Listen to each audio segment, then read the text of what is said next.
Bang, lo pernah lihat film Ten Commandment tentang Nabi Musa nggak? Udah pernah dulu. Nah, dan saat itu Allah memberikan 10 kalimat padanya. Nih, gue baca buku Kisah Para Nabi karangan Ibnu Katsir. Di buku ini ada loh. Mau denger gak? Ya, boleh. Nih, gue bacain ya. 1. Perintah untuk beribadah hanya kepada Allah. 2. Larangan menyekutukan Allah. 3. Larangan bersumpah palsu atas nama Allah. Lu dengerin gak sih? Iya, gue dengerin nih. Lanjut aja. 4. Perintah untuk menjaga hari Sabtu, yang artinya satu hari dalam sepekan harus dijadikan untuk beribadah secara penuh. Satu hari yang dimaksud adalah hari Jumat bagi kita kaum muslimin, sebagian pengganti hari Sabtu bagi Ibnu Israel. 5. Hormatilah kedua orang tuamu agar usiamu panjang di bumi. 6. Jangan membunuh anak yang Allah karuniai kepadamu. 7. Jangan berbuat zina. 8. Jangan mencuri. 9. Jangan bersaksi dengan kesaksian palsu kepada kawanmu. 10. Jangan nomor 9 belum dong? Nomor 9. Ya.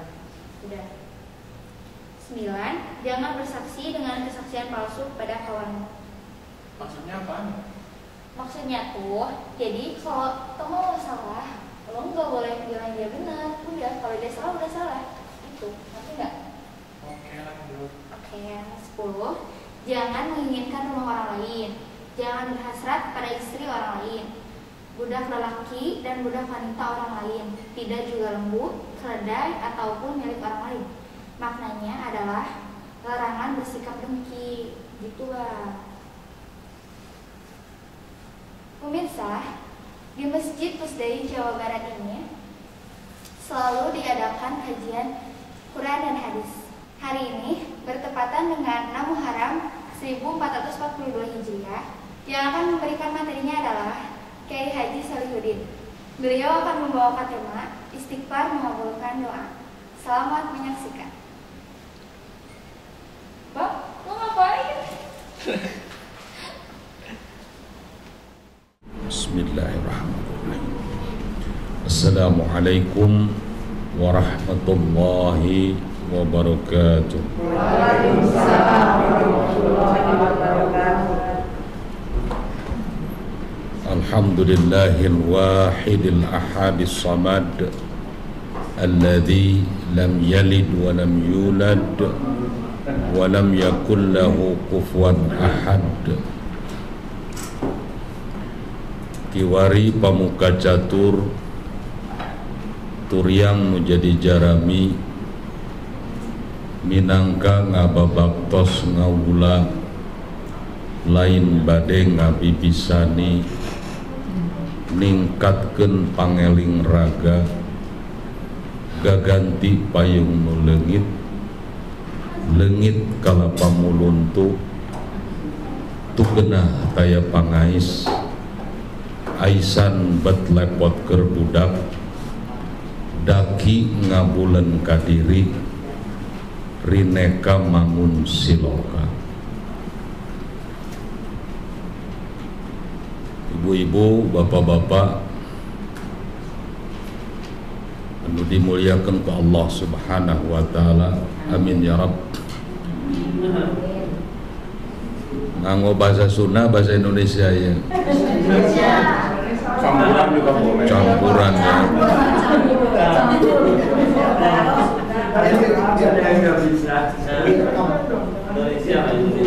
Oh iya ya, untuk umum ya, bahasa Indonesia ya.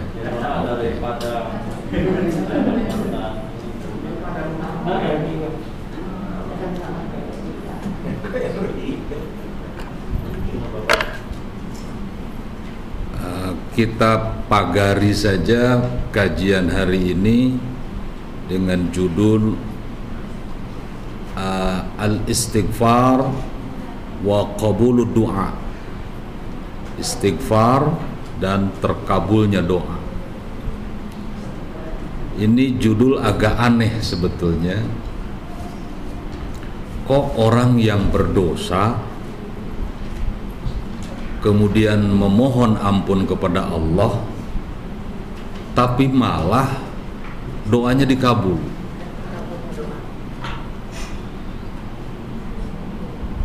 Ini agak aneh nih. Saya akan mengawali dengan sebuah cerita ya. Waalaikumsalam. Supaya bisa dicerna dengan baik. Ada salah seorang murid Al-Imam Asy-Syafi'i, namanya Ahmad bin Hambal, yang kemudian dengan kemumpunian ilmunya dia menjadi pelopor mazhab Hambali.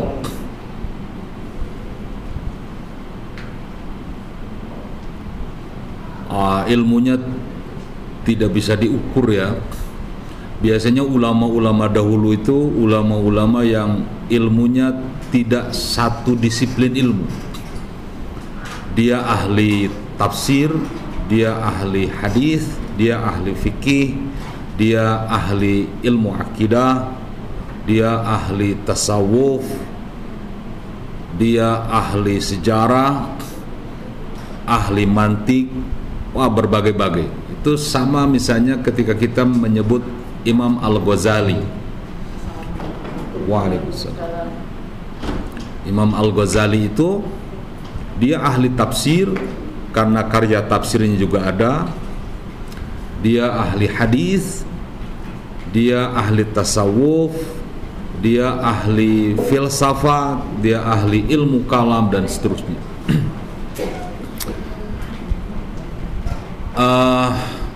Imam Ahmad bin Hambal ini itu di jagat Irak, terutama di kota Baghdad, itu sangat populer. Cek bahasa Jerman nama teu aya hiji jalma oge nu teu terangeun Ahmad bin Hambal. Itu ulama termasyhur, populer. Bahasa sekarang ini viral.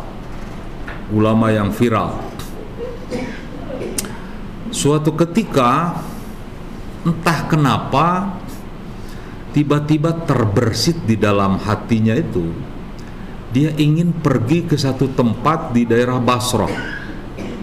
Dia tinggal di Baghdad, tiba-tiba hatinya tergerak ingin pergi ke Basrah. Jarak dari Baghdad ke Basrah itu sekitar lebih dari 500 kilo. 500 km. Saya tidak tahu apa Ahmad bin Hambal ini naik unta atau naik kuda atau jalan kaki. Kita bisa membayangkan jarak yang sangat jauh itu. Ya kabayangnya lamun jalan kakinya ngucluk ti Baghdad ke Basrah 500 kilo, 560, hampir 600 kilo. Encan di Basrah nate di lemur. Ya seperti kita lah. Di mana? Di Bandung. Bandung namana Majalaya. Bandung namana Cililin. Cilangari. Oh, tungtung Bandung eta. Gunung Halu lewat eta Cilangari. Gunung Halu, Cilangari, batas Cianjur Selatan. Itu sama mungkin ini Basrohnya Basroh Nyingcet ini. Sampailah ke Basroh itu, ke tempat yang dalam hatinya itu dia ingin tuju. Waktu salat Isya ya, waktu salat Isya, dia salat Isya berjamaah dengan penduduk yang ada di situ. Karena perjalanan jauh, capek, beliau mau istirahat. Nah kemudian setelah salat selesai dia istirahat, tiduran gitu ya, tiduran. Ketika jamaah yang lain sudah tidak ada, kemudian marbotnya ngelihat ada yang tiduran di masjid, kan nggak boleh ya tidur di masjid ya, nggak boleh itu. Ada biasanya pengumuman jangan tidur di masjid, gitu ya. Bahkan ada di kota-kota tertentu masjidnya dikunci. Ah, kemudian dia minta izin ke marbot itu, saya jauh dari Baghdad, saya mau numpang istirahat di sini karena saya tidak punya sanak saudara di Basra ini. Tidak boleh, diusir itu sama marbotnya itu. Kemudian dia di teras masjid, dia tiduran di teras masjid, diusir juga, didorong-dorong. Itu ulama besar itu. Marbotnya nggak tahu bahwa dia ulama besar itu. Didorong-dorong di emperan masjid juga tidak boleh. Jangan, pokoknya di sekitar masjid jangan tidur. Ada seorang pedagang roti. Ini ceritanya di sini nih mulainya. Ini endingnya di sini nih. Ada pedagang roti melihat situasi seorang syekh didorong-dorong gitu untuk meninggalkan masjid karena tidak boleh istirahat di masjid. Akhirnya dipanggillah si syekh itu untuk menginap di rumahnya. Ini karena Ahmad bin Hambal ini seorang ulama besar ya, dia dalam bahasa Sunda nama ices gitu ya, faham bener, ngerti gitu. Dia ngerti karakter orang, dia ngerti aktivitas orang, ibadah orang, dia paham. Sambil istirahat itu, Imam Ahmad bin Hambal ini memperhatikan tukang roti yang sedang membuat roti. Ketika dia membuat roti, setiap memasukkan roti ke dalam cetakannya, dia baca astagfirullah. Ini maksudnya. Masukkan lagi ke cetakan, astagfirullah. Masukkan lagi cetakan, astagfirullah. Kita bisa bayangkan kalau dia mencetak roti 1000 sehari, berarti dia istighfar untuk membuat roti saja 1000 kali.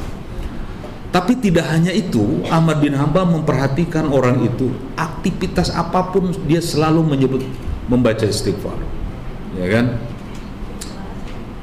Dia mau mandi misalnya, sebelum mandi tapi tidak di kamar mandinya dia istighfar, apapun dia istighfar. Nah kemudian waktu rehat, waktu istirahat, ngobrol lah, ditanyalah si pedagang roti, si pembuat roti itu oleh Ahmad bin Hambal sambil tidak tahu bahwa yang bertanya itu imam besar Ahmad bin Hambal. Kata Imam Ahmad bin Hambal, Cep, nah gini Cep mah setiap amalan teh baca istighfar, setiap kegiatan itu baca istighfar. Itu faidahnya apa sih? Faidahnya apa? Yang terasa oleh kamu itu, efek dari membaca istighfar itu apa sih? Efek, ingat ini efek ya. Karena istighfar itu pada dasarnya kita mohon ampun pada Allah, tapi ada efeknya. Kata dia, alhamdulillah saya sudah melakukan istighfar ini bertahun-tahun, dan semua yang saya inginkan dikabulkan Allah.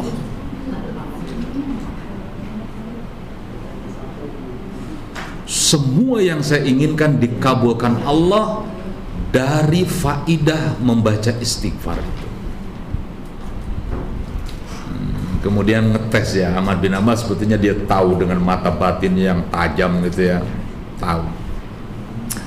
Kira-kira ada nggak menurut pengamatan kamu yang Allah belum mengabulkannya dengan istighfarmu itu? Ada, kata dia. Apa itu? Saya ingin bertemu imam besar Ahmad bin Hambal.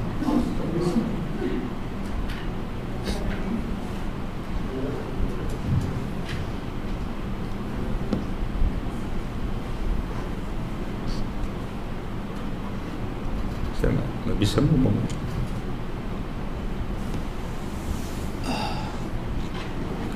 Pernah 2 kali saya mengunjungi Baghdad, ingin bertemu beliau, tapi 2 kali itu saya tidak bertemu dengan beliau karena kesibukan beliau.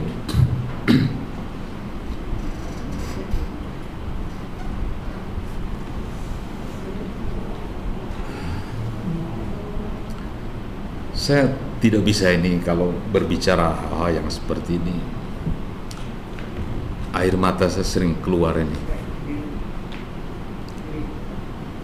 Akhirnya Ahmad bin Hambal berteriak, Allahu Akbar, Allahu Akbar, Allahu Akbar.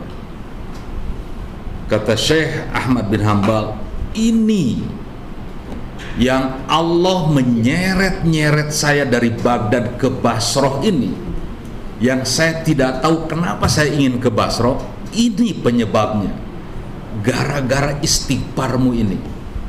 Kata Ahmad bin Hambal, gara-gara istighfarmu ini Allah menyeret saya dari Baghdad ke Basrah, karena Allah ingin mengabulkan faidah istighfarmu untuk bertemu dengan saya. Sayalah Ahmad bin Hambal, sayalah Syekh Al-Imam Ahmad bin Hambal. Ini menegaskan bahwa istighfar itu dahsyat, luar biasa. Apapun yang kita inginkan akan dikabulkan oleh Allah Subhanahu wa Ta'ala. Amin. Tapi ingat sekali lagi, ini efek. Istighfar itu tujuannya adalah memohon ampun kepada Allah Subhanahu wa Ta'ala supaya kita diampuni. Nah, efeknya itu bermacam-macam. Saya dulu pernah menjelaskan, kalau yang pernah mengikuti di kuliah duha, tentang pembacaan surat Waqiah. Membaca Quran itu perintah Allah, menggali makna Al-Quran itu perintah Allah, mengamalkan Al-Quran itu perintah Allah. Tapi ada efek, ada energi ketika kita melakukan pembacaan terhadap Al-Quran itu. Misalnya salah satunya adalah ketika kita membaca surat Waqiah, nah, energinya besar. Itulah kenapa Rasulullah menyebutkan man qara'a suratal waqi'ati kulla lailatin lam tusibhu faqatun abada. Barang siapa yang membaca surat Waqiah setiap malam, nah ini setiap malamnya nih yang rumit nih, setiap malam, maka dia tidak akan tertimpa kemelaratan seumur hidup. Tapi ingat, itu efek. Jangan membaca surat Waqiah gara-gara untuk itu. Itu efek saja. Sahur Guru Simkuring Mama Ajengan Gojali di Ciberem, di Pelikan, beliau pernah mengatakan, kalau kita ibadah mau surga itu salah, karena ibadah kita itu ingin mendapat ridho Allah. Wah, ini yang lebih ekstrim lagi, mungkin kita pernah mendengar Rabi'ah Al-Adawiyah, ya, seorang tokoh tasawuf wanita, ya. Tapi ini ekstrim. Jangan dimasukkan ke hati lah, ini parah ini bahasanya kalau kita menggunakan bahasa biasa, ya. Rabi'ah Adawiyah pernah mengatakan, saya akan membawa api ke surganya Allah, dan saya akan bakar surganya Allah itu supaya tidak ada orang yang beribadah menginginkan surganya Allah. Dan saya akan membawa air ke nerakanya Allah, dan saya akan siram supaya padam nerakanya Allah itu, karena agar tidak ada orang yang takut kepada nerakanya Allah, bukan takut pada Allah. Nah, kata Mama Ajengan Gojali, Guru Simkuring di Ciberem, surga Allah mah ibarat kehampangan lamun urang kaberatan. Sok ibu kaberatan, pasti kehampangan. Kalau kita buang air besar, pasti buang air kecil. Tapi kalau kita buang air kecil, belum tentu kita sedang buang air besar. Artinya kalau kita menginginkan sorga, belum tentu Allah kasih sorga itu, karena belum tentu kita mendapat ridha Allah. Tapi itu reward ya, itu penghargaan Allah, dan itu kita diminta untuk berlomba-lomba, ya kan?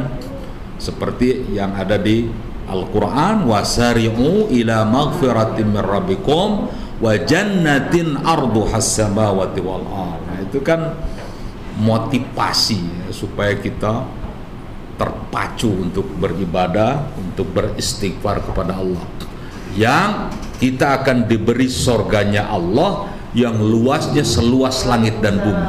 Waalaikumsalam. Ini ada cerita lagi nih. Orang kafir Quraisy, ya kan, itu termasuk dedengkotnya Abu Jahal, Abu Lahab, dan abu-abu lainnya, ya kan? Itu pas turun ayat itu, wasari'u ila maghfiratin min rabbikum wa jannatin arduhas samawati wal ardh, itu bertanya itu Abu Jahal itu, ya Muhammad, kasopanan, ya Muhammad, lau kanatil jannatu arduha ka ardis samawati wal ardh idzan fa aina an-nar. Ini ngeri nih pertanyaan Abu Jahal ini. Tapi kan Nabi itu cerdas ya, makanya dia punya sifat patona ya. Cerdas, jenius.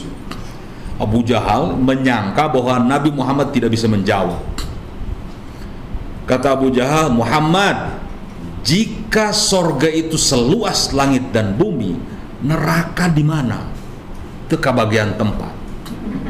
Ya. Pinuh beaku surga. Kata Rasulullah sallallahu alaihi wasallam, ya Aba Jahlin, sa'altu li ijabati as'ilatikum. Jawaban Anda, kata Rasulullah, akan saya jawab dengan pertanyaan lagi. Nah, ini dalam ilmu mantik. Kalau pertanyaan dijawab dengan pertanyaan, itu jawaban yang paling bagus itu. Kata Rasulullah, ya Aba Jahlin, wahai Abu Jahal, saya akan bertanya pada Anda untuk menjawab pertanyaan Anda. Jika malam datang, siang kemana? Idza ja'al lail idzan fa aina an-nahar. Nggak bisa jawab tuh Abu Jahal. Kalau malam datang, siang kemana? Sama saja kan? Surga, neraka di mana? Nah, seperti itu. Jadi sekali lagi saya kembali, efek ya.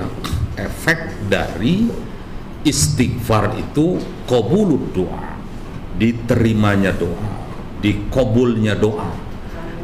Dalam ilmu tasawuf ini ada dua persoalan doa ini. Pertama ada ijabah, yang kedua ada qabul. Ijabah, qabul. Nah, tapi ini saya tidak terlalu setuju ya. Mungkin untuk pengetahuan saja. Ijabah itu jawaban. Qabul itu oke. Enter gitu dalam komputer itu. Klik. Itu qabul. Nah, jadi kita minta kepada Allah agar doa kita diijabah dengan ijabah qabul.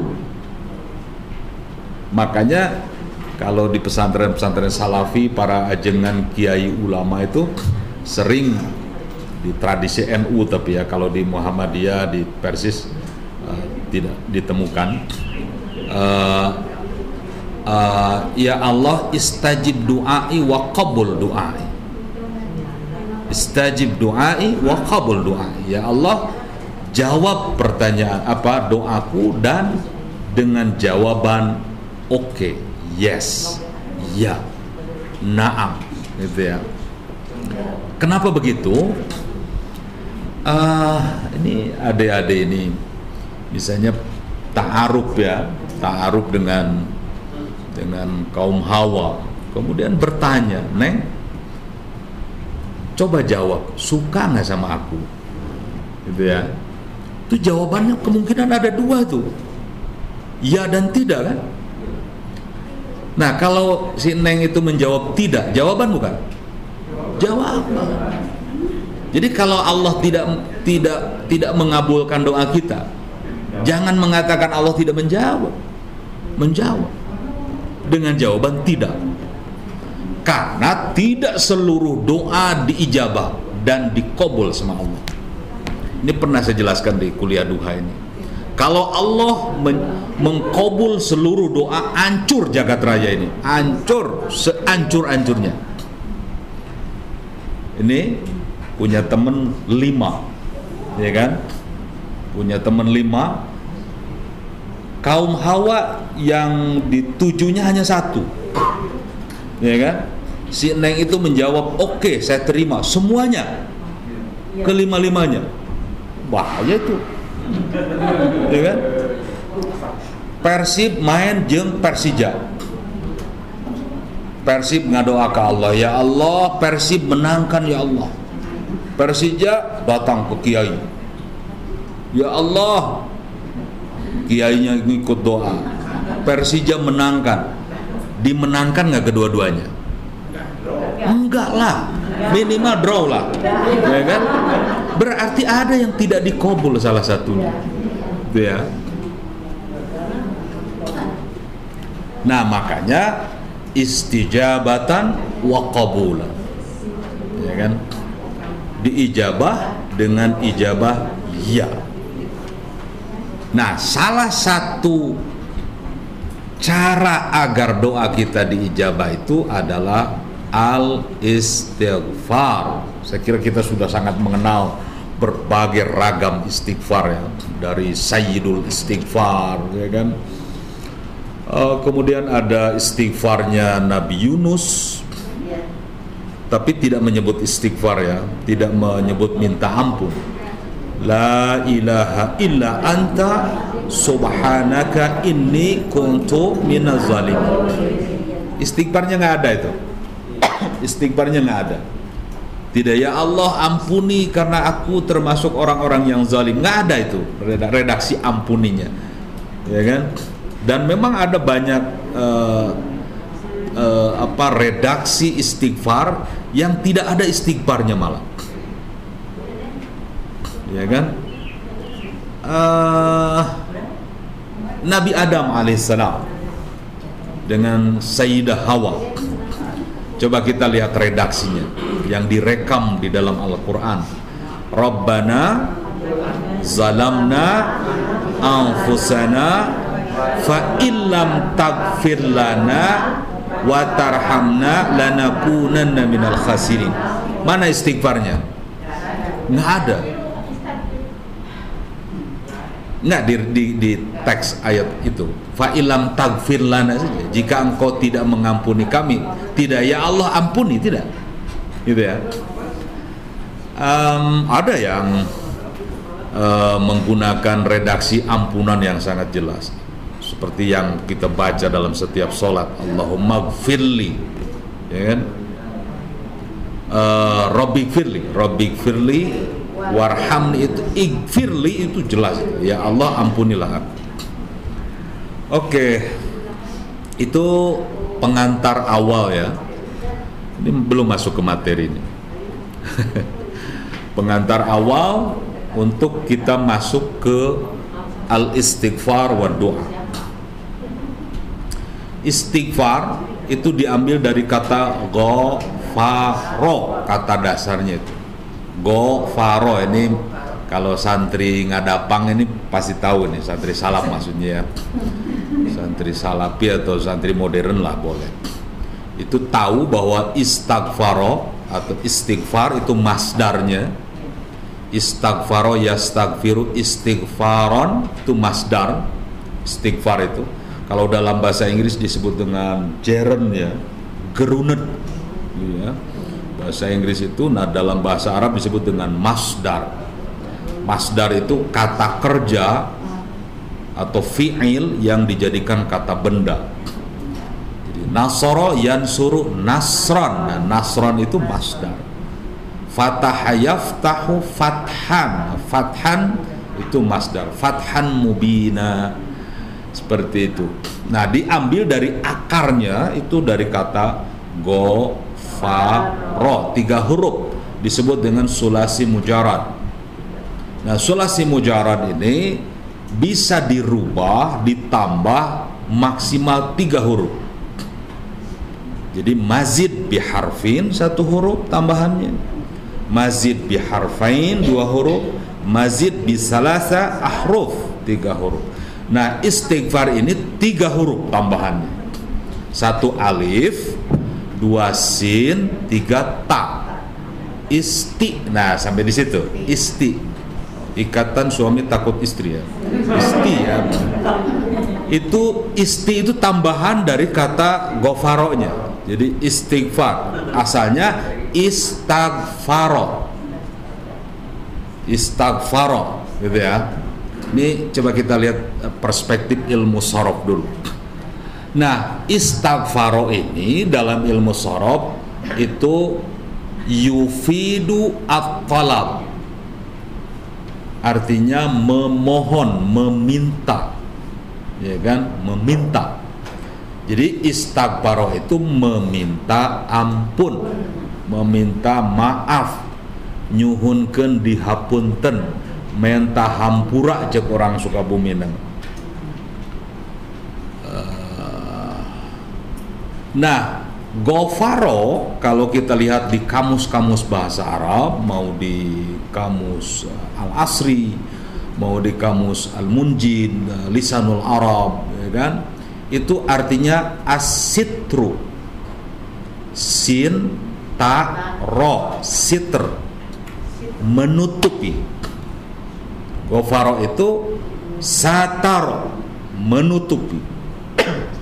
Jadi istighfar itu secara bahasa adalah memohon kepada Allah untuk menutupi dari azab Allah, untuk menutupi aib, dosa, maksiat nanti di akhirat, supaya tidak, dalam bahasa Jerman nama, tidak dibocetrakeun, ya kan? Tidak dibuka aib kita di hadapan orang lain.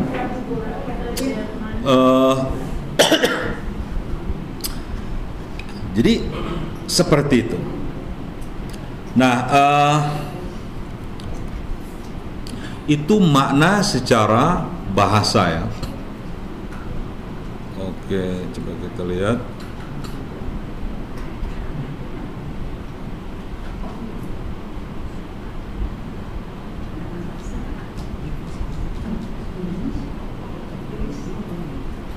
Nah, secara definisi ya, ini perlu. Definisi itu dalam bahasa Arab disebut dengan ta'rif. Ta'rif itu definisi. Kenapa definisi itu harus, dan itu yang harus kita pegang? Karena kalau mengikuti bahasa, ibadah kita jadi kacau. Contoh, zakat. Zakat itu secara bahasa artinya bersih, suci, ya kan? Zaka yuzaki tazkiyatan, ya kan, bersih. Nah, kalau kita menggunakan secara bahasa zakat itu sasapu, oke, zakat, karena dia membuat bersih. Mandi juga zakat karena bersih, ya kan.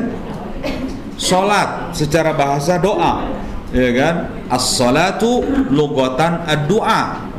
Nah, kalau kita menggunakan bahasa berdoa apapun berarti kita sudah sholat, atau sholat lugatan adzikru, ingat, ya kan, ingat. Jadi kalau kita ingat sama Allah, kita udah sholat.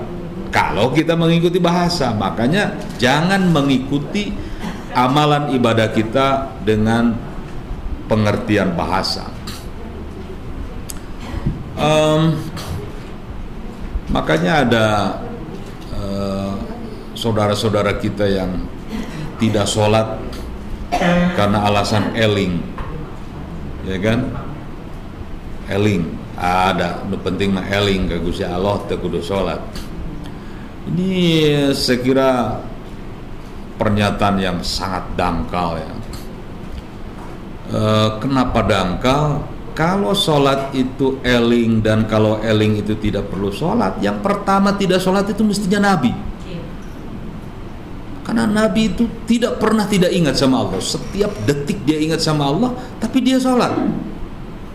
Kenapa kita ingat nawawarehan jadi tidak sholat? itu ngeri tuh. Jadi menjawab orang-orang seperti itu jangan dijawab dengan dalil. Jawablah dengan dalil goler gitu ya. Dalil goler itu dalil yang ada di depan kita, nu nyampak hareupeun, nu katingali hareupeun, karasa hareupeun, itu seperti itu. Itu dalil goler namanya. Oke. Definisi dari istighfar itu adalah talabul ghufrani minal ghafurir rahimi, meminta ampunan dari zat Allah yang maha ghafur, maha rahim. Oke, nah itu definisinya. Jadi al-istighfar pendek aja, nggak usah panjang-panjang, ini kan kelompok emak-emak gitu ya. Jadi harus disederhanakan ya. Panjang sebetulnya ini definisi ini. Dan banyak definisinya, takrifnya banyak. Ya, kita ambil satu saja yang mudah lah. Jadi talabul ghufran minal ghafurir rahim. Talabul ghufran minal ghafurir rahim. Empat kata itu gampang lah. Cepat dihafalnya tuh. Meminta ampunan dari zat Allah yang maha ghafur lagi maha rahim. Oke, itu definisinya, pengertiannya.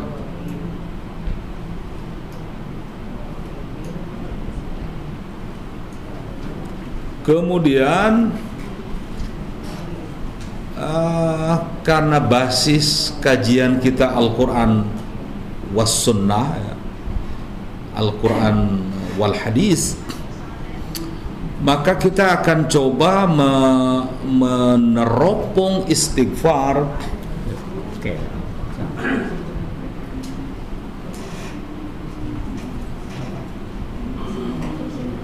Meneropong istighfar dari Al-Quran. Oke, di dalam Al-Quran itu ada sifat Allah yang sering disebut.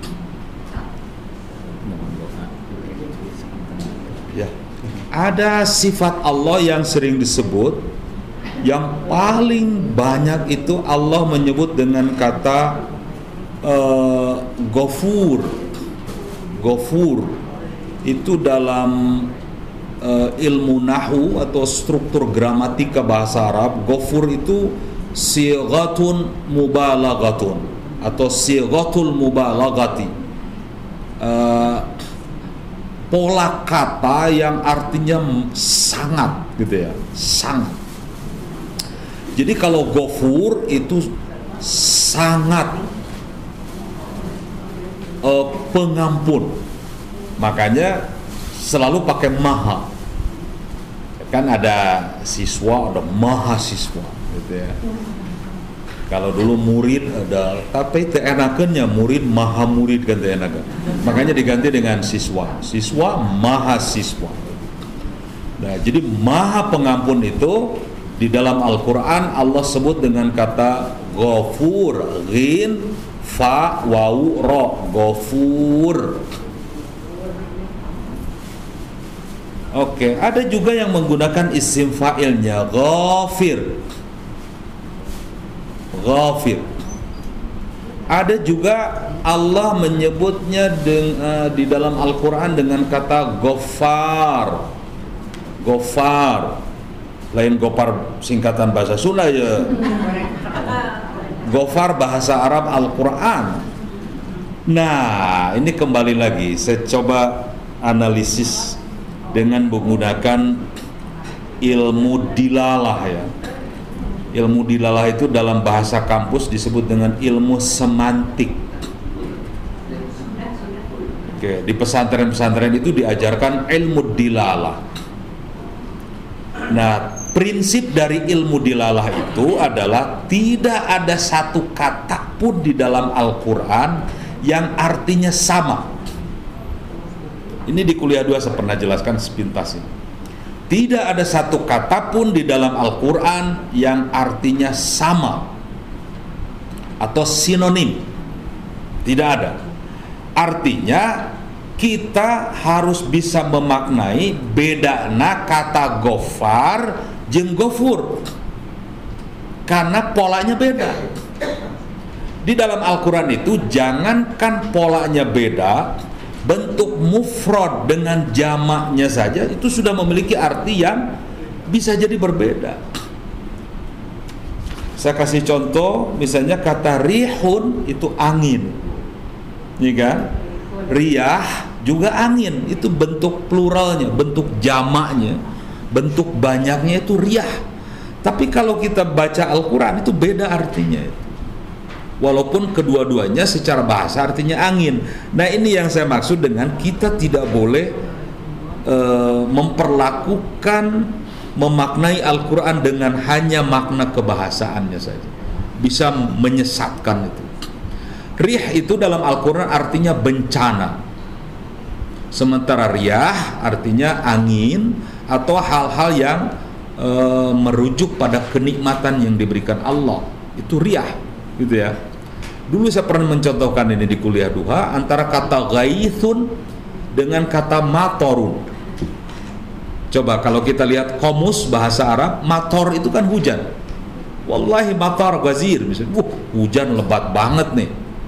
Gitu ya, orang Arab sering menyebut begitu. Wallahi ya salah, matar gazir, hujan lebat banget. Mator hujan. Gais juga hujan. Di kamus kita lihat gais hujan, mator hujan. Tapi kalau kita masuk ke Quran, jangan sekali-kali keduanya disamakan. Hujan itu di Al-Quran itu diwakili dengan kata ghaith. Tapi kalau mator artinya jadi tidak hujan, artinya azab Allah. Seperti mator yang Allah sebutkan ketika mengazab kaum Nabi Lut. Wa amtorna matoran, ya kan? Dan kami turunkan azab kepada mereka. Nah, seperti itu ya. Oke. Nah, kata gofur ini, Allah Maha Pengampun, tapi memiliki penekanan makna pada bahwa Allah mengampuni tuntas, sempurna. Cek barudak sekolah tema komprehensif, total. Pan orang mah kadang-kadang sok sapotong kan ngahampur aja lematinya. Sok dihampura lah di nu ieu mah, nu eta mah moal waka, kan gitu. Iya kan? Ya, saya maafkan tapi dengan syarat. Eta mah tidak memaafkan eta. Kalau syaratnya tidak terpenuhi berarti kan tidak dimaafkan. Kita ini pendendam, ya kan, adalah. Mudah-mudahan kita tidak ya. Ada orang yang mendendam. Nah, kalau jamaah di sini tidak mungkin pendendamnya. Jadi Ghafur itu sifat kemahapengampunan Allah dengan pengampunan total, tidak tersisa dosa sedikit pun. Nah, kecuali ada kecualinya ya, kecuali syirik, ya kan?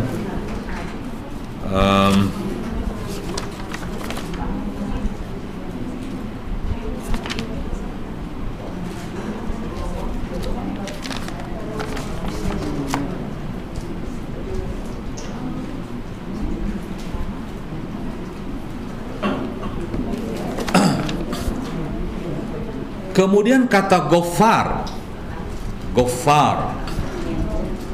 ini sama juga, Allah Maha Pengampun, tapi titik tekannya pada pengampunan Allah yang terus menerus, marrotan ba'da marratin, terus menerus. Nah, ini bedanya Allah dengan kita ini, dengan makhluk itu. Allah itu kalau hambanya itu berbuat khilaf, tobat, diampuni. Khilaf lagi, diampuni lagi. Tobat lagi, diampuni lagi. Terus begitu. Kurang mapan be. cing atuh tong diulang-ulang kesalahan teh moal dihampurang ke mah tah aya bahasa gitu. Tidak akan saya maafkan nanti kalau Anda mengulang, walaupun ada peringatan di dalam Al-Quran syarat tobat itu tidak mengulangi lagi dosa yang sama. Nah, ini diakalan ya orang-orang yang memiliki akal rada bulu seetik atong sarua atau dosana gitu ya. Jadi dia berbuat dosa lain karena tidak sama kan, tapi tidak begitu sesungguhnya. Jadi kita waspada terhadap kegiatan-kegiatan yang bisa memunculkan dosa, maksiat. Oke, jadi itu perbedaannya. Jadi kalau kita baca Al-Quran nanti ya, ingat Ustadz Soleh ini pernah menyampaikan Ghafur, oh berarti Allah Maha Pemaaf dengan ampunan yang sempurna, habis, total, tidak tersisa. Makanya di ujung surat Al-Baqarah itu, nah kan watak karakter manusia secara natural itu kalau tidak salah lupa, ya kan? Kalau tidak salah lupa. Makanya kita meminta ampun pada Allah itu atas dua hal itu, salah, lupa. Rabbana la tu'akhidna in nasina au akhtana. Ya Allah, jangan kau siksa kami in nasina jika kami lupa, au akhtana atau kami salah.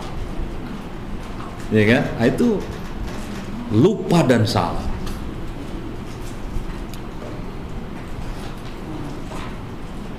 Di bahasa Sunda itu silakan aja lemate kedua hal, untuk pohok bodoh. Ya kan? Kalau tidak lupa, dia tidak paham, itu celaka itu. Ya kan? Dan orang yang tidak mau masuk Islam itu dua juga, lamun teu bodoh sombong. Orang yang tidak mau masuk Islam itu hanya dua itu alternatifnya. Kalau tidak sombong, dia bodoh. Abu Jahal itu pinter itu, orang hebat, dia pakar ilmu itu, jawaranya di Arab Quraisy itu.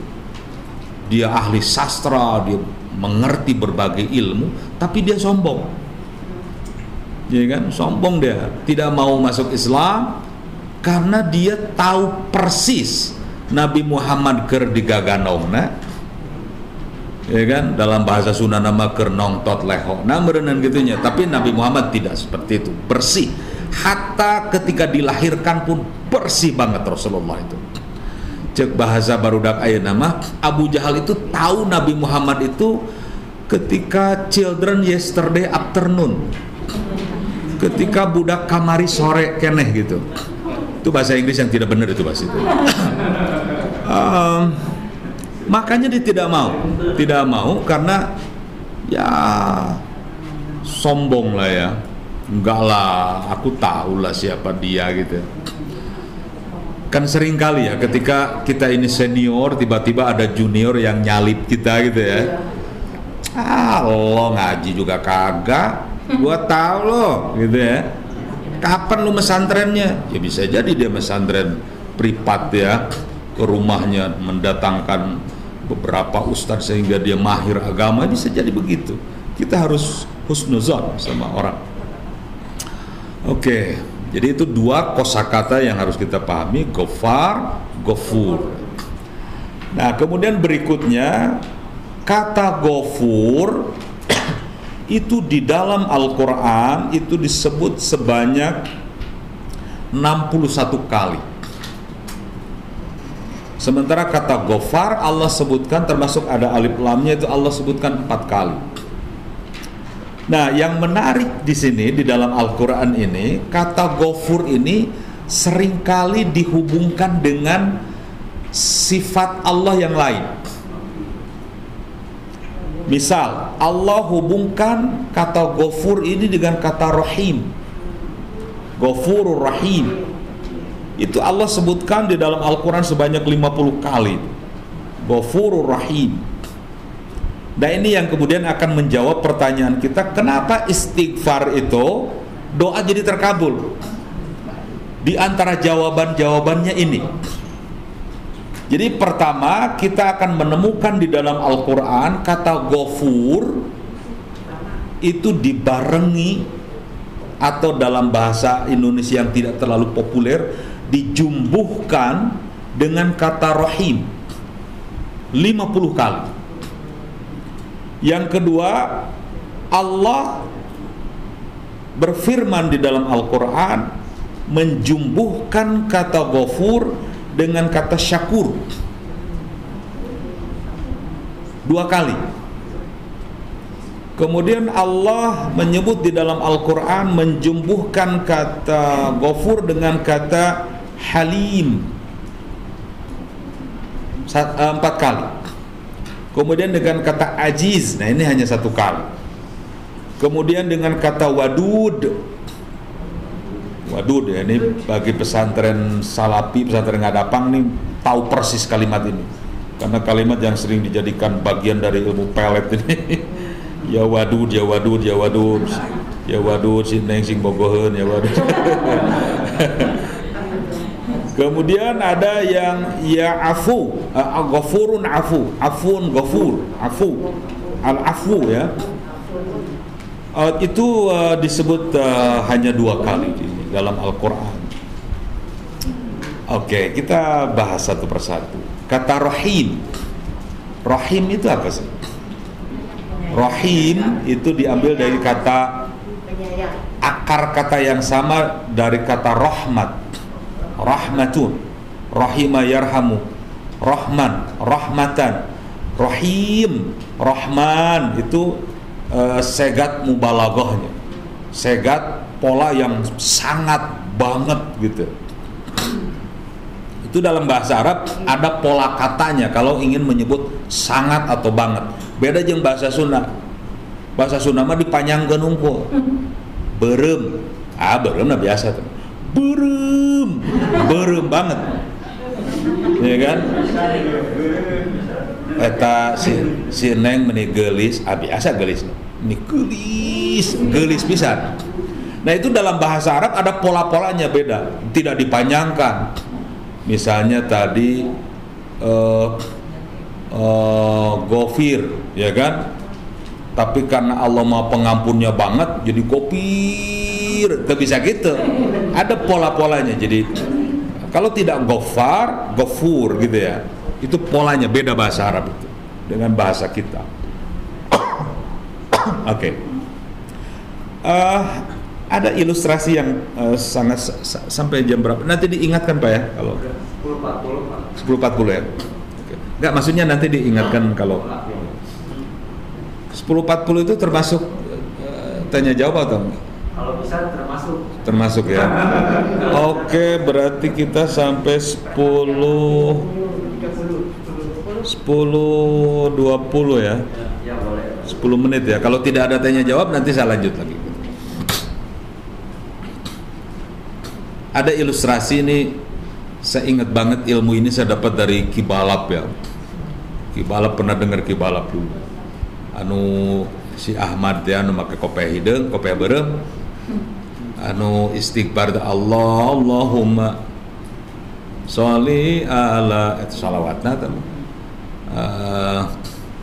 Itu kata Kibalap untuk menjelaskan Rahman Rahim itu sama seperti orang yang punya balong, orang yang punya kolam, ya kan? Di kolam itu ditanami apa? Ditanami ikan ditanami, dipelakan apa bahasa Indonesianya saya tidak paham ya. Ya pokoknya dimasukkan berbagai ikan gitu ya ke dalam kolam itu. Ada ikan mas, mujair, nila, patin atau apalah. Tapi kadang-kadang yang tidak ditanam oleh pemilik kolam itu ada juga di situ. Burui, benter, keyep, kepiting, ya kan? Kadang-kadang merusaknya lebih parah itu ya kan. melobangi kolam segala macam. Dan itu yang tidak diinginkan oleh pemilik balong itu. Nah, ilustrasinya seperti itu. Tapi ketika pemilik balong itu memberi makan terus, ya kan, makanan ke dalam kolam itu kan semuanya memakan, ya kan? Ikan mas memakan, mujair memakan, patin memakan, apapun yang ada di kolam itu yang hidup itu memakannya, mun bekieun, ya kan? Dimakan itu. Kadang-kadang, ya kan, yang disayangi oleh pemilik balong itu ikan mas, itu yang kenyang malah mujair, ya kan? Yang kenyang malah mujair. Nah, seperti itu. Nah, itu kata Kibalak itu Rahman. Jadi ketika Allah ngebrehkeun sifat Rahmannya, itu Allah berikan seluruh kenikmatannya kepada seluruh makhluk. Tidak peduli makhluk itu mukmin atau tidak mukmin. Bisa jadi nupang waragna lain mukmin. Ya kan? Itu Rahman Allah. Jadi yang kenyang malah tidak yang mukmin, bisa jadi. Ada yang mukmin juga kenyang ya. Ada mukmin kaya, ada mukmin yang tidak kaya, sama seperti non mukmin yang tidak kaya, yang kaya ada. Sama. Itu tergantung dari etos kerja kita dan kehendak Allah. Nah, tetapi berbeda ketika Allah ngebrehkan sifat rahim. Ketika Allah menampakkan sifat rahim itu berbeda. Jadi kalau kita ingin memahami sifat rahim itu sama seperti pemilik balong itu ngabedahkeun balong. Ya kan? Itu apa ngabedahkeun bahasa Indonesianya? Saya tidak menemukan itu kosakata itu. Mengeringkan balong, ikannya diambil gitu ya. Gitu ya. Nah, membobolkan, betul, baru menemukan saya. Nah, itu karena yang disayanginya ikan mas itu sudah disiapkan lagi tempat, airnya bening, dimasukkanlah ke situ ikan mas itu, ya kan? Karena dia akan dibibitkan lagi nantinya. Papangih jeung jair, ya ketrok asupkeun itu sama pendosa itu ya, asupkeun heula kana neraka. Ya kan?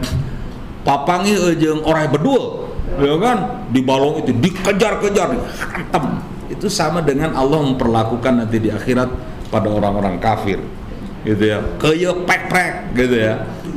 Lauk mas dinangna nengne. Itu Allah sedang mengekspresikan sifat rahimnya.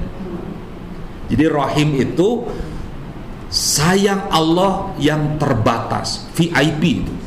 Terbatas rahim itu. Wa kana bil mu'minina rahima. Jadi rahim itu hanya milik orang-orang mukmin, seperti pemilik balong memperlakukan ikan mas.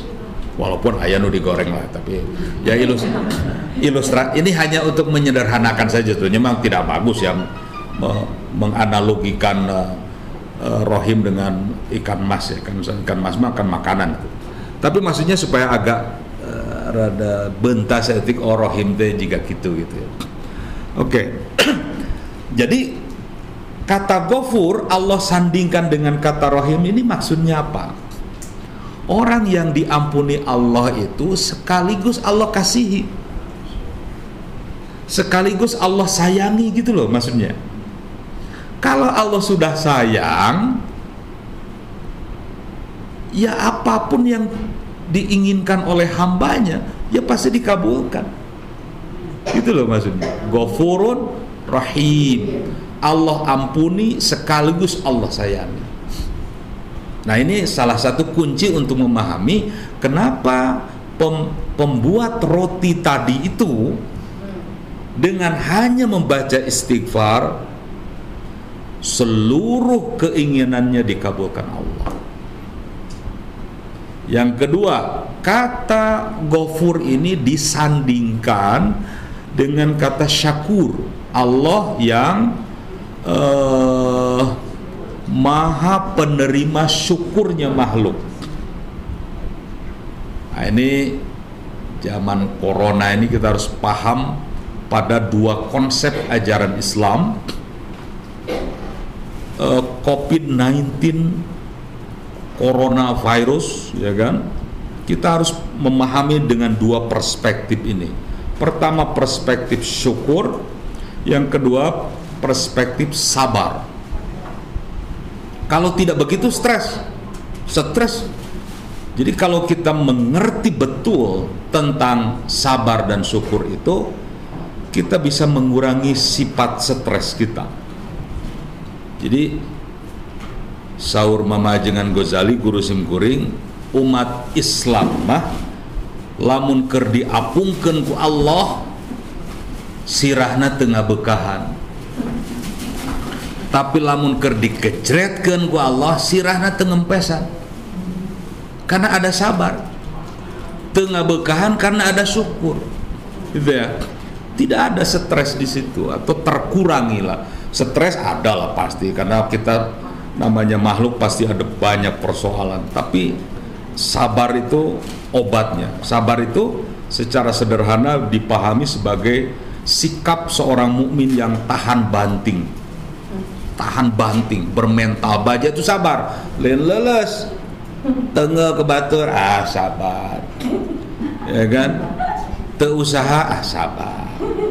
Itu kacau itu pemahaman sabar. Gitu ya. Jadi tahan banting. Makanya kalau kita baca Al-Quran, kata sabar itu banyak yang digandengkan dengan kasus-kasus peperangan.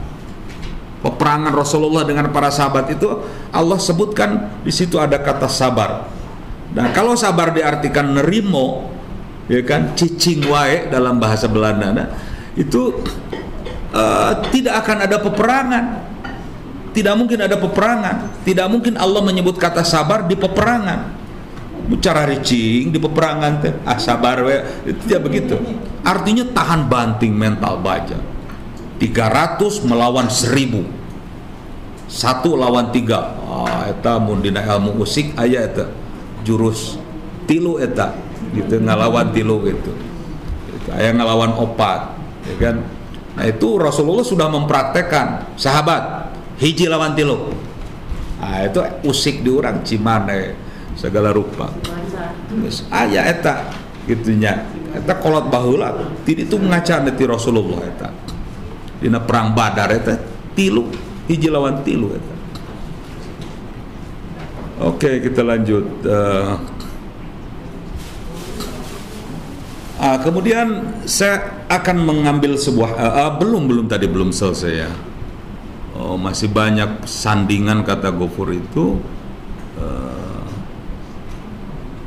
dengan kata apa lagi? Wadud.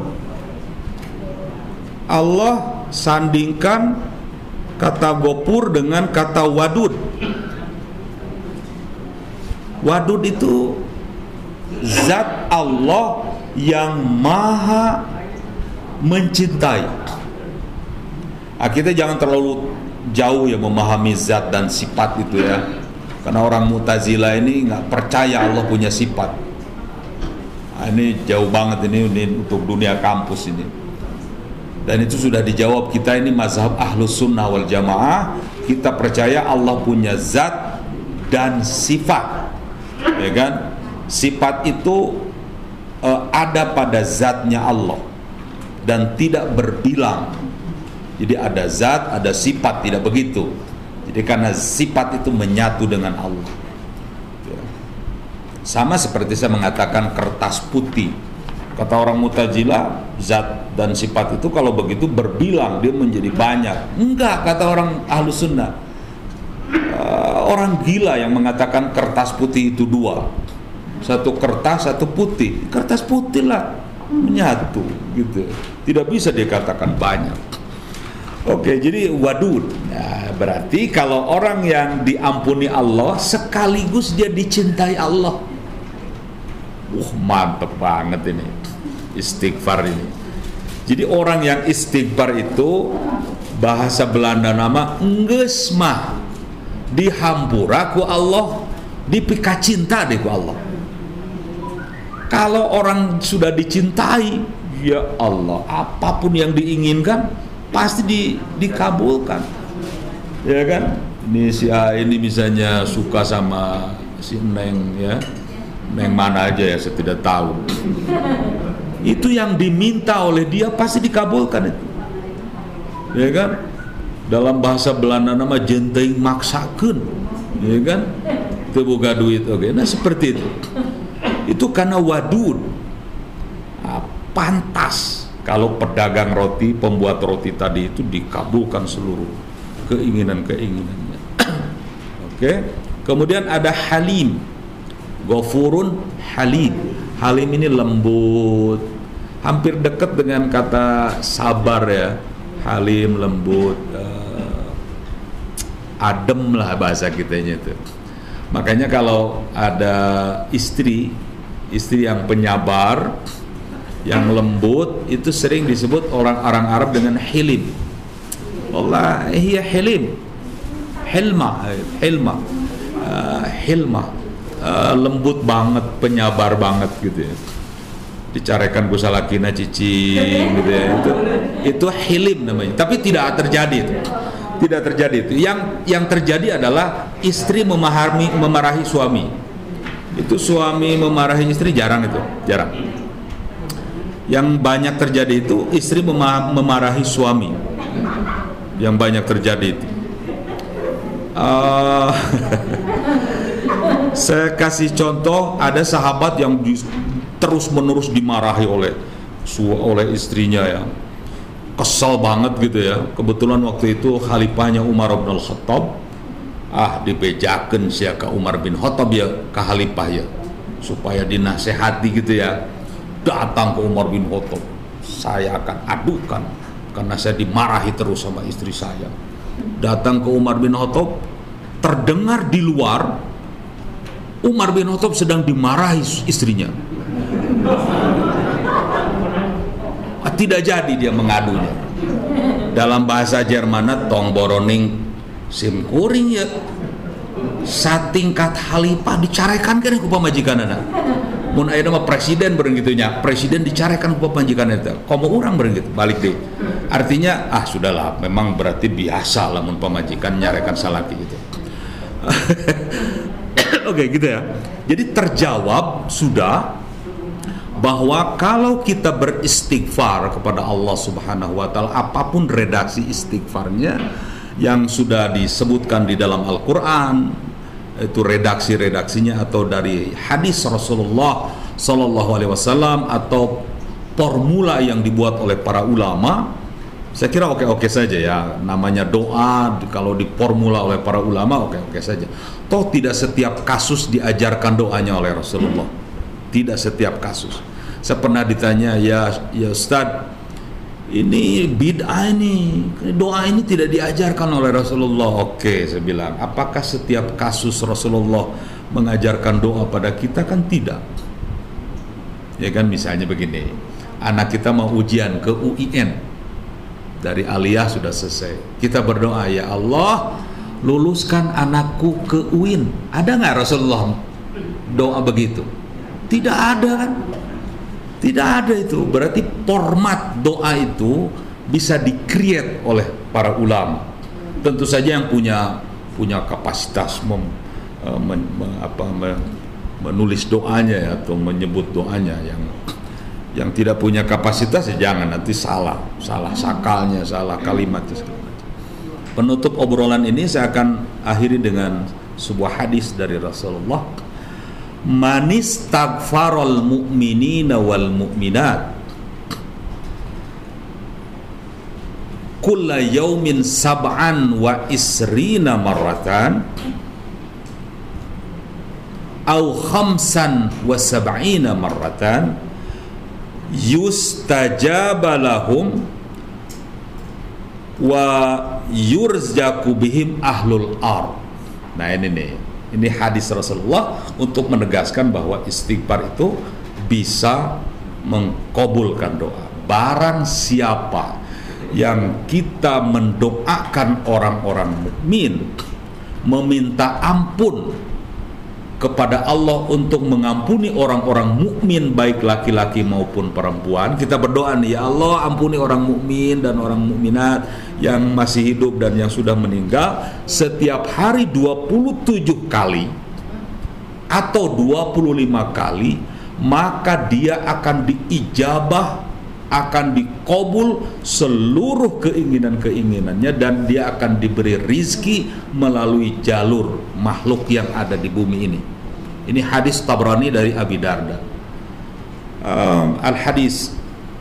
Barakallahu li walakum. Syukran. Silakan kalau ada yang mau bertanya atau mengomentari. Ya. Assalamualaikum. Waalaikumsalam warahmatullahi. Masalah istighfar itu pada dasarnya kita memohon ampunan. Ya. Tapi jujur aja saya ini kadang-kadang ketika beristighfar, kadang-kadang pikiran saya mengaitkan dengan doa saya. Nah itu bagaimana supaya bahwa kita beristighfar itu ya memang minta ya ampunilah, supaya kita ingat kesalahan-kesalahan kita. Tetapi di dalam hati, dalam pikiran pasang meminta, jadi beristighfar, doa saya itu dikabulkan. Nah, bagaimana supaya kita ini memang fokus pada dasarnya istighfar ya, meminta ampun kepada Allah. Masalah nanti doa itu kan bonus Allah aja. Betul. Nah, bagaimana supaya istighfar itu memang kita harus ingat dengan kesalahan. Nah, ini yang di dalam diri saya masih seperti itu.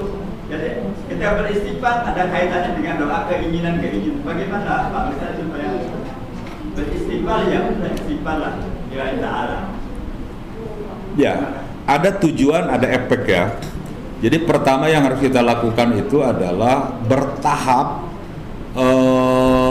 merubah niat kita, persepsi kita tentang istighfar itu. Jadi niatkan dalam hati, ya Allah, aku beristighfar kepadamu untuk memohon ampunan darimu. Titik. Itu aja dulu. Tapi bertahap lah ya. Pasti tidak sekaligus. Berproses, nggak bisa itu. Fokus itu sulit itu, makanya bertahap. Jadi fokuskan dalam hati kita, niatkan dengan niat ikhlas. Ikhlas itu mahal itu. Nggak ada mata kuliah di perguruan tinggi yang mempelajari mata kuliah ikhlas, nggak ada itu. Makanya mahal dan prosesnya lama itu. Saya pernah mencontohkan ini di kuliah duha dulu, ketika kita sholat tahajud dipaksa oleh alarm, dipaksa oleh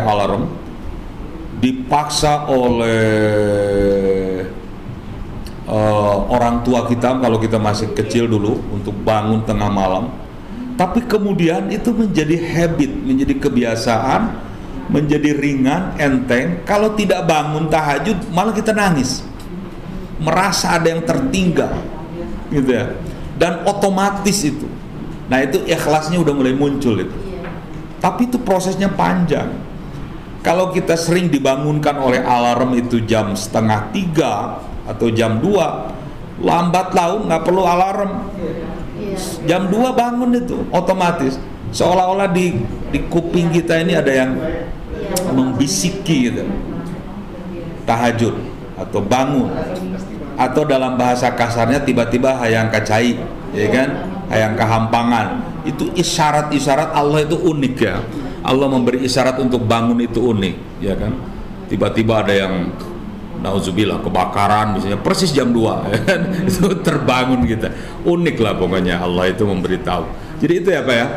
Jadi bertahap kita geser keinginan kita dengan tujuan istighfar itu, karena itu efek.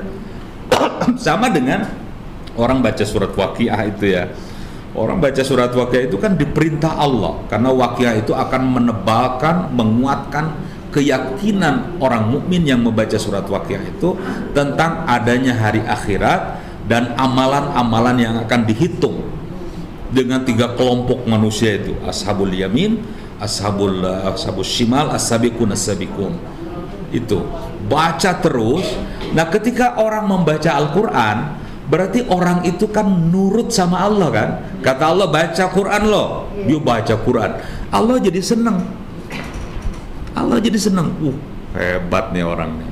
Kalau Allah udah senang, kita nggak usah ngomong deh, apa yang kita perlu Allah penuhi, gitu loh maksudnya.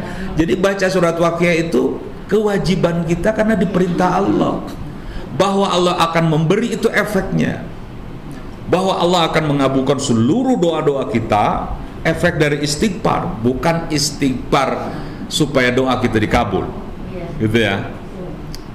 Tapi ya manusiawi, nggak apa-apa, Pak. Nggak ada masalah, hanya berproses saja. Toh Allah sudah mencontohkan bahwa kita harus mengejar surga, ya kan, dengan istighfar itu. Wasari'u ila magfiratin mir rabbikum. Coba cepat lari lo, kata Allah, untuk mengejar magfirah, ampunan Allah. Jemput bola Ya kan, jemput bola. Istighfar itu dengan kata sari'u. Karena kalau leha-leha nggak akan terkejar. Kenapa tidak akan terkejar? Umur kita terbatas, kesehatan kita terbatas, kesempatan kita terbatas, makanya harus sari'u, cepat lari lo, gitu. Nah, kalau Anda sudah begitu, ingat kata Allah, wa jannatin arduhas samawati wal ardh. Itu kan reward Allah yang Allah sebutkan langsung. Artinya boleh. Ya Allah, ampuni aku dan kabulkan doaku. Pakai dan ya. Ampuni aku dan kabulkan doaku.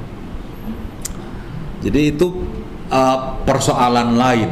Jadi berdoa dikabulkan dengan istighfar diampuni.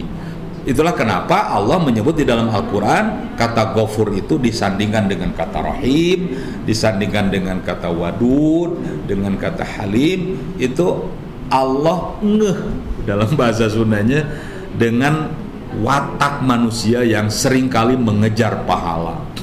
Dan Allah maklumi itu dengan contoh di surat Ali Imran wasari'u tadi itu. Saya kira tidak ada persoalan, Pak. Yang penting tidak menyimpang ke hal-hal yang lain. Ada kliniknya, ada di kampung-kampung itu kan sering banyak itu berdoa ditambah dengan klinik-klinik melemenyan, berdoanya harus di kuburan segala macam. Ingat, ziarah kubur itu diperintah oleh Rasulullah, tujuannya hanya satu, mengingat mati. Dan dulu itu pernah dilarang itu ziarah kubur itu. Kuntu nahaitukum an ziyaratil qabri fazuruha. Dulu aku pernah melarang, kata Rasulullah, ziarah kubur. Sekarang silakan ziarah kubur karena iman Anda, iman kalian sudah kuat. Gitu ya. Tujuannya hanya satu, kata Rasulullah, tudzakirul maut, mengingat mati supaya kita bersiap-siap dengan bekal kita. Karena di dunia ini sebentar dan bukan rumah kita dunia ini. Rumah kita akhirat. Ya kan? Ini ngembara kita ini, ibarat kayak orang mancing lah. Dulu saya pernah ngasih contoh ini, orang mancing ya. Si ibu na tecing atau pak lah ya sangu aya ya biasa ngeunah ya di Pandanwangi ti Cianjur ya ngan laukna eueuh. Cing mancing kan itu, salah ke dititah mancing teh kahayangna, ya kan? Dia mancing, pas nyampe ke kolam dia tidak mancing, diem. Maghrib dia pulang, tanya sama bininya, Pak mana ikannya? Dateng ngusep atuh rek menang di mana? Sama seperti kita di akhirat nanti, kata Allah, ke dunia lo, cari bekal sana, ya kan? Nggak nyari bekal di dunianya, pas di akhirat ditanya, mana bekal lo? Emang nggak nyari bekal, sarwa aja indung budak nanya ke bapakna, ya kan? Gitu ya, kayak gitu, jadi seperti itu. Oke, pertanyaan lain? Ya. Apa perbedaannya istighfar dengan sayyidul istighfar? Kan Allah mengatakan Oke, sayyidul istighfar itu redaksi doa. Jadi yang paling pertama itu penamaan terhadap istighfar tertentu, ya, penamaan. Allahumma anta rabbi la ilaha illa anta khalaqtani wa ana abduk. Nah, itu sayyidul istighfar itu mbahnya istighfar gitu ya maksudnya ya. Jadi redaksi istighfar yang mbahnya kayak ada salawat misalnya di kalangan Nahdiyin itu ada Allahumma salli ala sayyidina Muhammad dengan salawat nariyah misalnya. Itu salawat nariyah itu mbahnya misalnya gitu ya. Nah seperti itu. Tapi salawat itu bisa macam-macam. Tapi ada yang mbahnya. Nah istighfar juga ada macam-macam. Tapi setiap istighfar itu ada fawaidnya, ada faidahnya. kayak istighfar yang disebut oleh Nabi Yunus ketika di perut ikan hiu ya, ikan paus. Hiu paus. Paus ya, ikan paus. Tidak paham yang mana yang hiu yang paus ya. Itu kan gelap itu di dalam perut ikan itu ya, perut ikan paus itu gelap, itu gulita itu. Jadi dia minta sama Allah, la ilaha illa anta, ya Allah, tidak ada Tuhan kecuali Engkau ya Allah. Subhanaka, maha suci Engkau. Ini sesungguhnya aku kuntu dulu minaz zalimin, termasuk orang-orang yang zalim, disuruh menyebarkan Islam malah kabur. Ya kan? Kata Allah tunggu dulu, dia malah kabur duluan. Dosanya kabur sih. Sebetulnya bukan kabur ya, dia menghindari bahaya. Tapi karena Allah belum perintahkan, itu salahnya di situ. Jadi komando belum datang, dia udah melakukan hal-hal tertentu. Itu di dunia militer bahaya itu.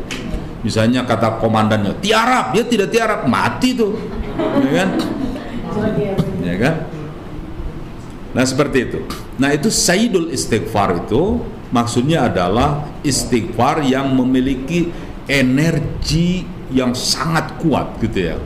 Ya sama dengan listrik yang 5 watt, 10 watt, 50 watt, 100 watt seperti itu. Kalau diilustrasikan, tapi sebetulnya tidak begitu karena setiap istighfar itu memiliki khasiat tertentu. Kalau dalam pengertian diampuni dosanya gitu ya. Ada diampuni dosanya itu cepat banget dengan istighfar ini misalnya. Ada yang ini mah seadanya. Astagfirullah, astagfirullah. Ya diampuni tapi lambat misalnya gitu. Wallahualam, saya tidak bisa menjelaskan ini karena ini hak Allah Subhanahu wa taala. Bagaimana dia mengampuni dan bagaimana dia tidak mengampuni, cepat lambatnya itu hak prerogatif Allah Subhanahu wa taala. Oke, ada doanya istighfarnya Nabi Adam alaihissalam dengan Sayyidah Hawa. Ada doanya yang disebutkan oleh Rasulullah SAW, misalnya Allah maghfir lil mu'minina wal mu'minat wal muslimina wal muslimat al ahya'i minhum wal amwat faya qadi al hajat. Itu disisipkan, itu formula ulama itu. Faya qadi al hajat itu ada sisipan itu Pak, yang tadi menyambung ya. Faya qadi al hajat ikbi hajati ya Allah. Setelah istighfar disisipkan, Allah diminta oleh kita supaya memenuhi apa yang kita butuhkan. Artinya tidak ada persoalan selagi fokus istighfar itu meminta ampun, dan ada tambahan doa setelah istighfar, tidak ada persoalan. Yang tidak boleh itu beristighfar supaya doa terkabul, ya kan? Karena istighfar itu meminta ampun, ya kan? Di kabul seluruh doa, efek dari istighfar itu nggak usah disebutkan maksudnya, tapi Allah tahu hati kita lah ya. Pasti ada maunya ini. Itu doa itu kan merayu sebetulnya. Doa itu kan merayu Allah ya. Sebetulnya tidak pas ya merayu itu. Memuji Allah, menyanjung Allah. Ada ulama yang hanya menyebut alhamdulillah untuk dikabulkan doa. Alhamdulillah, alhamdulillah, alhamdulillah. Ada istighfar, astagfirullah, astagfirullah. Ada doa langsung. Ada doa yang tidak dikabul-kabul malah. Ada itu. Ya, 10 tahun menikah belum punya anak ya kan. Jika ayat di lagu ada gini. Itu tidak dikabul-kabul itu. Tapi jangan lupa bahwa ketika Allah tidak memberi, itu tidak berarti Allah tidak sayang. Itu kata kuncinya. Karena selalu ada hikmah. Dalam bahasa Inggrisnya blessing in disguise. Sengsara membawa nikmat. Bisa jadi lamun orang tidak diberi anak namun dibikin ku Allah bakal ngagusur orang karena rakan Allah. Ya kan? Banyak sebetulnya hal-hal yang, makanya kata kuncinya adalah husnuzon sama Allah Subhanahu wa taala. Bersangka baiklah sama Allah Subhanahu wa taala, dan kita harus tawakal. Nah ini yang sudah saya jelaskan dulu itu di kuliah duha. Tawakal itu kan penyerahan total kita kepada Allah. ya kan? Sama seperti misalnya Ustadz mempercayakan perusahaannya pada seseorang, percaya penuh, ya sudah. Kalau percaya penuh nggak usah banyak nanya, gitu ya. Percaya penuh saja. Tapi kalau percayanya tidak penuh, itu bukan tawakal namanya. Kita ini mengaku bahwa kita ini tawakal sama Allah, tapi suuzon sama Allah. Kalau kita diberi nikmat, wow asik nih, Allah nih sedang sayang nih sama aku nih. Lagi diberi musibah, Allah benci nih sama aku. Nggak boleh begitu. Ketika Allah memberi ujian, Allah tidak benci sama kita, sama Allah sayang sama kita. Karena setiap ujian itu dia pertama naik tingkat, yang kedua ada hikmahnya. Ada hikmahnya setiap ujian itu ya. Oke, hal hunaka soal akhir. Nah, fadhal Ustaz. Itu dulu ya. Ya. Assalamualaikum warahmatullahi wabarakatuh. Waalaikumsalam. Ada pendapat bahwa apabila kita mau beristighfar itu sebaiknya memuji Allah dulu gitu. Oh iya, ya, betul. Seperti subhanallah yang di astagfirullah itu. Jadi kita betul-betul dekat dengan Allah dulu, Ya. meyakini bahwa itu baru kita minta ampun begitu. Ya. Mana itu? Ya. Bervariasi sebetulnya ya. Ada yang tahmidnya didahulukan, ada yang jeda waktu, ada yang langsung ke istighfar, tetapi dia tidak lupa bahwa dia sesungguhnya pada saat yang sama sedang memuji Allah. Begini, ada banyak cara beristighfar itu. Pertama, betul tadi membaca alhamdulillah, dan memang itu formula yang dibuat oleh para ulama. Yang kedua membaca sholawat, jadi tahmid, takbir, tasbih, salawat, ya kan? Kemudian istighfar. Kemudian ujungnya itu seringkali para ulama harus menyebut Rabbana atina fid dunya hasanah wa fil akhirati hasanah wa qina adzabannar. Itu doa sapu jagat namanya. Ada pernah dikomentar oleh ajengan di wilayah Banten ya. Terakhir saya berdoa tidak pakai Rabbana. Karena terlalu panjang doanya. Dan saya sudah diisarati oleh protokol untuk menyelesaikan ceramah. Turun panggung saya dikritik, Ustadz, sebaiknya antum baca Rabbana di ujungnya, dan itu akan berkah. Saya iyahkan, iya. Jadi itu ya formulanya. Alhamdulillah, misalnya subhanallah walhamdulillah wa la ilaha illallah wallahu akbar. Bahkan itu pun doa, itu sebetulnya. Itu pun doa. Subhanallah walhamdulillah wa la ilaha illallah wallahu akbar. Bahkan di daerah Garut itu, di daerah Leles ya. Dulu ada guru saya namanya Ajengan Kadek ya. Ajengan Kadek ini unik ya. Setiap tamu yang datang pasti dihantam sama golok ya. Golok, dak gitu ya. Itu sampai keluar darah. Dibiarkan saja itu. Kemudian kering darahnya, kemudian diusap lagi dan hilang.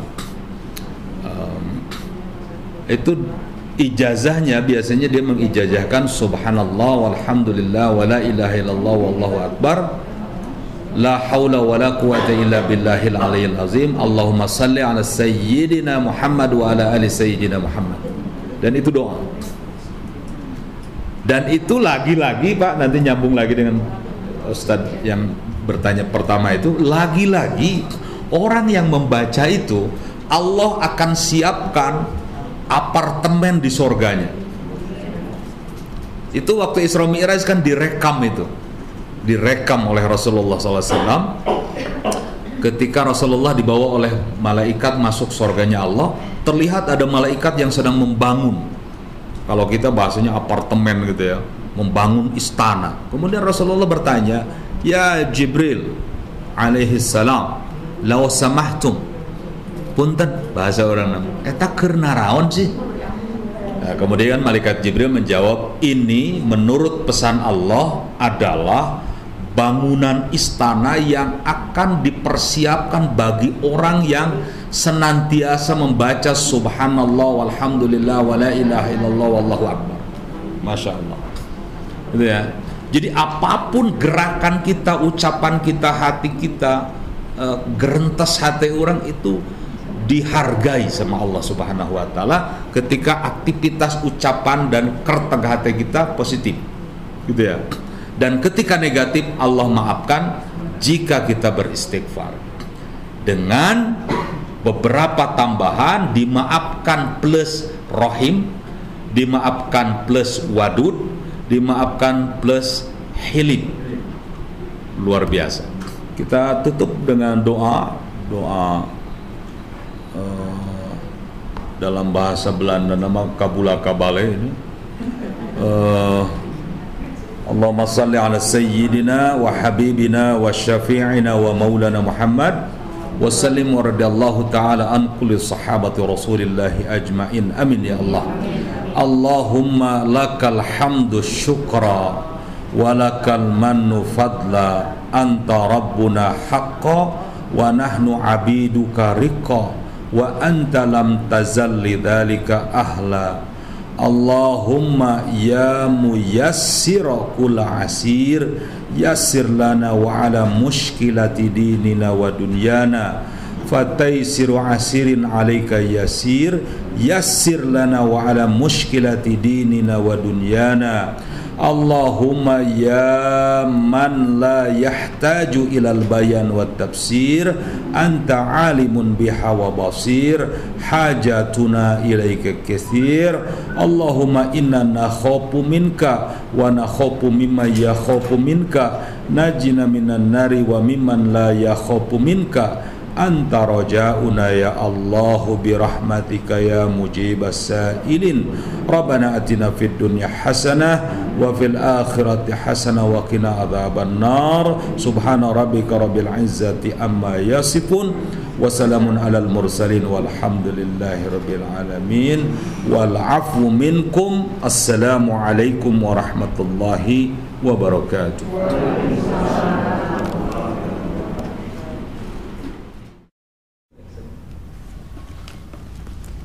Demikian pemirsa dari Perpustakaan Masjid Pusdai Jawa Barat. Saya Seika Zahrani dan kameramen Adi Bahrul Muhid melaporkan. Oh ya, dan teman saya Bambang Bahtiari Fai melaporkan untuk Anda. Sampai jumpa minggu depan. Semoga bermanfaat. Wabillahi taufiq wa hidayah. Wassalamualaikum warahmatullahi wabarakatuh.